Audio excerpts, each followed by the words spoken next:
నాకెందుకు ఇది మీతో పంచుకోవాలనిపించింది. సినిమా ఎంత విజయం ఇది నాకు నిజంగా తెలియదు. ఎందుకంటే నేను ఇట్లా అనుకోవచ్చు, ఇంకోలా కానీ ఒక్కటి మటుకు చాలా సిన్సియర్గా చెప్పగలను. Krish came out with very good concept. చాలా హై కాన్సెప్ట్ పట్టుకొచ్చారు. కొంత వ్యక్తిగత కారణాలు, కొన్ని ప్రొఫెషనల్ కారణాలు ఆయన ప్రాజెక్టుకి బయటికి వెళ్ళినా కానీ దీన్ని ఫౌండేషనల్ వర్క్ చేసిన క్రిష్ గారికి మనస్ఫూర్తిగా నా హృదయపూర్వక ధన్యవాదాలు తెలియజేస్తాను మా అందరి తరఫున. అలాగే తర్వాత స్టెప్ ఇన్ అయ్యింది మన జ్యోతికృష్ణ గారు.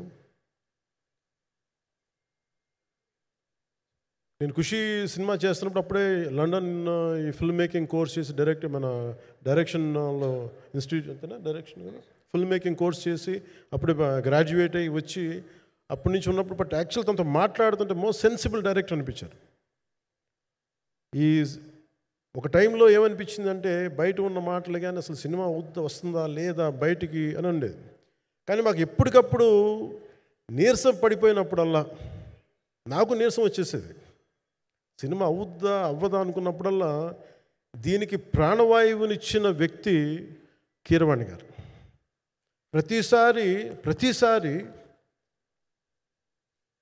నేను వర్క్ చేసి నేను ఎందుకంటే సినిమా చివరిదాకా నేను నమ్మను. ఎప్పుడు నేను ఒక సినిమాని నేనేం నమ్ముతాను చిన్నప్పటి నుంచి వెరీ ఫార్మేటివ్ ఇయర్స్లో నుంచి కూడా ఒక మంచి సినిమా గురించి నువ్వు మాట్లాడక్కర్లా, రిలీజ్ అయితే బాగలేకపోతే ఎలాగ మాట్లాడక్కర్లా. అందుకే నేను ఎప్పుడు సినిమా క్వాలిటీ మీద దృష్టి పెడతాను తప్ప ఇంక మిగతా వాటి మీద మాట్లాడను. అందుకే నాకు ఎప్పుడు ఈ మాట్లాడటం అనే దాని మీద ఎప్పుడు దృష్టి పెట్టలేం.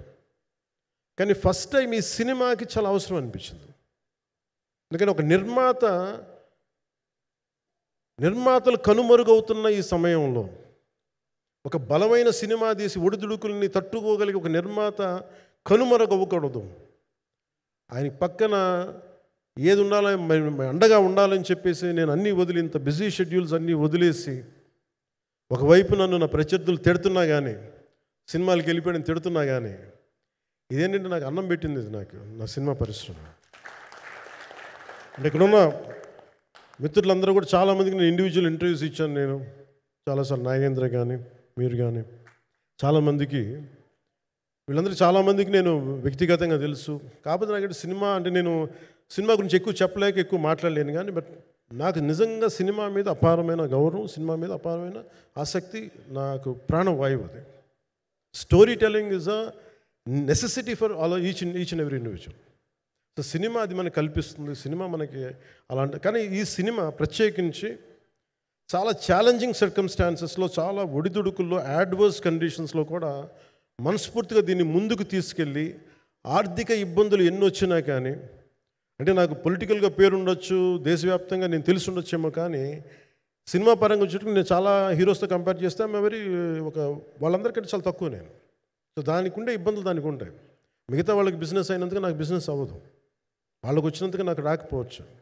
ఎందుకంటే నా దృష్టి నా కాంపిటేటివ్నెస్ ఎప్పుడు నేను సినిమాల మీద పెట్టలేదు. నేను ఇప్పుడు సొసైటీ పొలిటికల్ ప్రాసెస్ పెట్టాను కానీ ఎప్పుడు సినిమా మీద నేను ఎంత ఉండాలనేది నేను ఎప్పుడు పెట్టలేదు.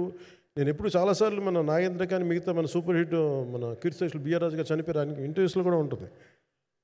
ఈ చిత్ర పరిశ్రమ చాలామంది హీరోస్ ఉంటారు, వాళ్ళలో నేను వన్ ఆఫ్ ది హీరో అంతే. నాది ఒక సంవత్సరంలో ఒక ఫ్రైడే ఒక థర్స్డే రిలీజ్ అవుతుంది అంతే, అంతకుమించి తప్ప ఇది అందరి పరిశ్రమ అందరూ రావాలి అలాంటిది నేను కోరుకునేవాడిని నేను. సో దాంట్లో భాగంగా రత్నం గారు లాంటి నిర్మాత బతికుండాలి, రత్నం గారి నిర్మాతకి ఇబ్బందులు కలగకూడదని చెప్పి లాస్ట్ మినిట్లో ఇంక చూసిన తర్వాత I stepped in to it. నేను భుజాల మీదకి తీసుకున్నాను ఇది.